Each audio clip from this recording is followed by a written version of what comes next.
تعالوا النهارده نعمل مع بعض احلى طريقه مكرونه سباكيتي كده لجوع نص الليل كده يا جماعه. الواحد لما بيبقى قايم جعان بيبقى عايز ياكل اي حاجه. هنعمل النهارده احلى مكرونه سباكيتي باللحمه المفرومه، سهله وبسيطه وما خدتش مننا وقت خالص، وفي منتهى الجمال، وان شاء الله اقتصاديه جدا وبربع كيلو من اللحمه بس. يعني كده وجبه خفيفه، وان شاء الله حاجه هتستمتعي بيها بجد. اول ما هتجربيها وهتدوقيها ومش هتخليكي تغسلي مواعين كتيره ولا الكلام ده خالص. بس اهم حاجه لو اول مره تشوفيني، انا اسمي نورة جمال. لايك وشير واشتراك في القناه، وما تنسيش تضغطي زر الجرس وتكتبوا لي كومنتات حلوه كتير زي اللي انتوا بتكتبوها. وبجد شكرا للناس اللي اشتركت عندي جديد، وبجد شكرا كمان للناس اللي عندي على القناه. يلا نسمي الله ونبدا الوصفه بتاعتنا اللي هي يعتبر في كل حاجه في صينيه واحده. حطيت بقى، جبت صينيه وحطيت فيها معلقتين من الزيت على بصلتين كده كبار. اول ما تسخن الزيت حطي البصل متقطع كده مكعبات زي ما انتوا شايفين. كان عندي روزماري بس ناشف، هاخد منه العيدان بتاعته بس، اللي هي الروزماري بس، وهشيل العيدان الكبيره. طبعا مش هعمل فيها حاجه، انا خلاص هرميها كده. وبعد كده هقلبهم تقليبه. طبعا لما بتحط الروزماري او اي بهارات مع البصل وهو بيتحمر بتطلع ريحه وطعم فظيع.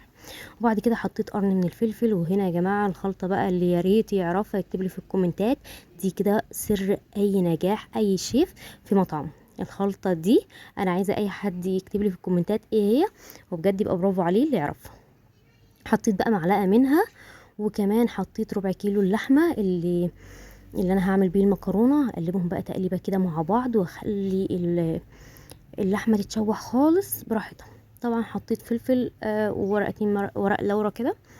آه وهسيبها بقى تتشوح براحتها. اقلب فيها تقليبه بس عشان ما تلزقش، خلي بالك انها ممكن تلزق لو انت سبتيها لحد ما تفك خالص كده. وبعد كده رجعت لها تاني. طبعا مش هتسرد ميه لان كل حاجه سخنه. حطيت بقى كوبايه ميه، كوبايه شاي كده. طبعا انت ممكن تزودي ممكن تقللي زي ما انت عايزه. وكمان حطيت كوبايه طماطم كده مضروبه في الخلاط، وعليهم معلقتين من الصلصه عشان تبقى حمرا. طبعا ممكن تعملي الطماطم زي ما احنا بنعملها، تسلقيها على النار وبعد كده تحطي البهارات بتاعتها على النار، وبعد كده اول ما تتسلق تحطيها في الخلاط تضربيها مع بعض وبعد كده تصفيها لو تحبي كده. لكن لو مش عايزه كده وتوفري وقت، ممكن تحطيها على طول تضربيها في الخلاط وبعد كده تحطيها، يا ريت تصفيها. بعد كده حطيت الطماطم زي ما انتوا شفتوا. هسيبها بقى تتسبك براحتها خالص، واول ما تنشف زي ما انتوا شايفين. طبعا مش هخليها تنشف 100% علشان انا عايزه المكرونه بصوص. المكرونه مش هخليها ناشفه. وبعد كده اول ما اللحمه بتاعتي طابت هحط طبعا الملح وبهارتها خلاص كده. وبعد كده هنزل بقى بالمكرونه اللي يعتبر سلقناها. يعني السلق طبعا مش محتاج ان احنا لازم نشوفه يعني ولا الكلام ده. ميه وشويه ملح وتسلق المكرونه. طبعا انا سلقتها سوى الا حاجه بسيطه خالص، يعني اللي هو علشان انا مش هسيبها كتير على النار. انا اللحمه بتاعتي المفرومه طيبه و100% جاهزه يعني. فانا هحط المكرونه هقلبها تقلبتين بالظبط واسيبها دقيقتين بالظبط على النار، وبعد كده هشيلها من على النار.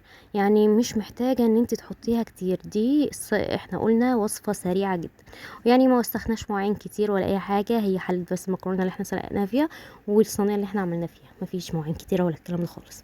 بصوا بقى الجمال والحلاوه، حاجه كده بتتكلم عن نفسها وعن جمالها بجد. وكل واحده بوحدتها، مش معجنه ولا ماسكه في بعضها ولا اي حاجه.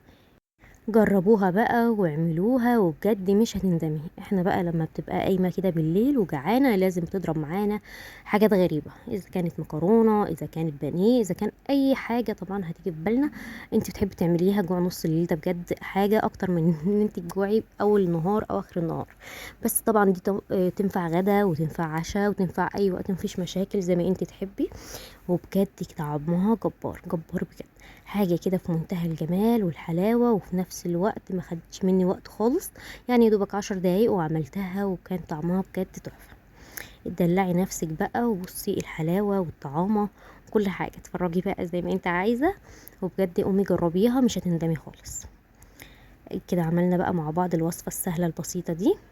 طبعا لو عندكم اي حاجة تانية عايزين نعملوها ممكن تكتبوا لي في الكومنتات وانا ان شاء الله هعملها لكم. ويا ريت يا جماعة الناس اللي بتيجي عندي تقولي انت منين ونتعرف على بعض، مفيش مشاكل. احنا هنبقى اخوات خلاص، وبقينا فعلا اخوات. ويا رب يكون الفيديو بتاعي عجبكم. ما تنسونيش بقى في اللايك والاشتراك وتضغطوا زر الجرس وتكتبوا لي كومنتات حلوه كتير. وبرضو انا هرجع واقول شكرا للناس اللي بتشترك عندي جديد، وانتوا بجد شرفتوني جدا. وكمان شكرا للناس اللي عندي على القناه، وكمان شكرا للناس اللي بتكتب كومنتات حلوه زيها دي. بجد تسلم ايديكم وعينيكم على اللي انتوا بتكتبوه. ويا رب يكون الفيديو عجبكم. مع السلامه.